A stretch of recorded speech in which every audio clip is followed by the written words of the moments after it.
제가 말씀드리고 싶은 부분은 우리가 습관 덩어리라는 거예요.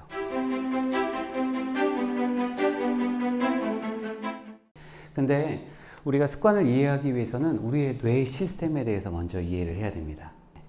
우리의 뇌는 지금 오랜 기간 생존을 하기 위해서 에너지를 가장 최소한으로 항상 쓰게 시스템이 설계가 되어 있어요.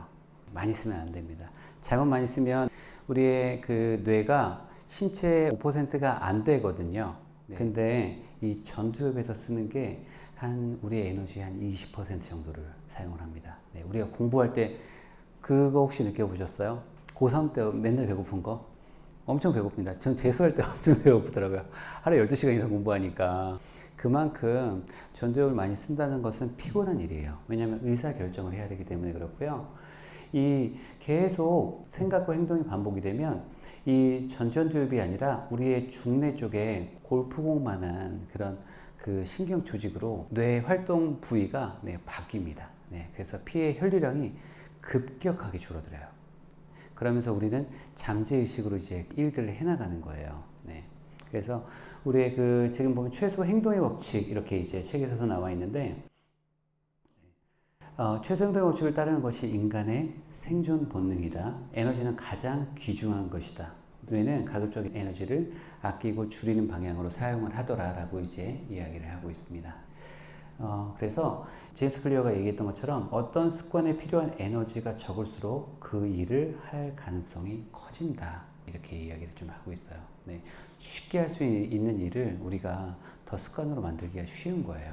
지금 그 습관의 힘, 이 찰스 두이그 같은 경우에는 이런 이야기를 좀 하고 있어요.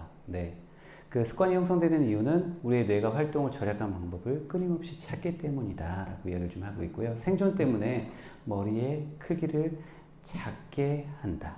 그렇게 해야 분만도 쉬워지고 사망률도 줄어들기 때문이다 라고 이제 생물학적으로 이야기를 좀 하고 있고요.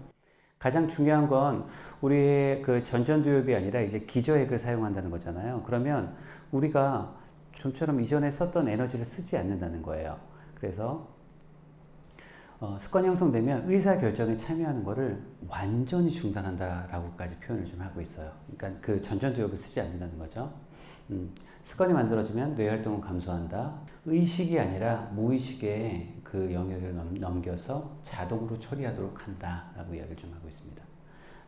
어떤 행동을 반복할수록 뇌는 그 행동을 하는데 더 효율적인 구조, 자동화로 변한다라고 해서 실제 우리의 시스템 자체가 이렇게 설계가 되어 있구나라고 이해를 하시면 좋을 것 같아요. 그러니까 어떤 좋은 습관을 한번 시스템 안에 넣어놓으면 되겠죠. 근데 이제 그게 좀 쉽진 않다고 했지만 그게 스몰 스텝 말씀을 드렸었죠. 우선은 좀 데이터적인 부분으로 해서 우리는 습관 덩어리잖아요. 우리가 보통 책들에서 이야기를 좀 하고 있는 건 인간의 행동의 한 몇 퍼센트 정도가 습관일까? 라고 하면 몇 퍼센트 정도 될까요? 습관의 책 고전 중에 하나인 습관의 힘에서는 40%, 그리고 다른 책에서는 45%, 그리고 지금 헤빗이라는 책에는 43% 정도 습관으로 되어 있다라고 이야기를 하고 있어요. 실제 어떤 것들에 대한 퍼센트가 중요한 게 아니라 제가 말씀드리고 싶은 부분은 우리가 습관 덩어리라는 거예요.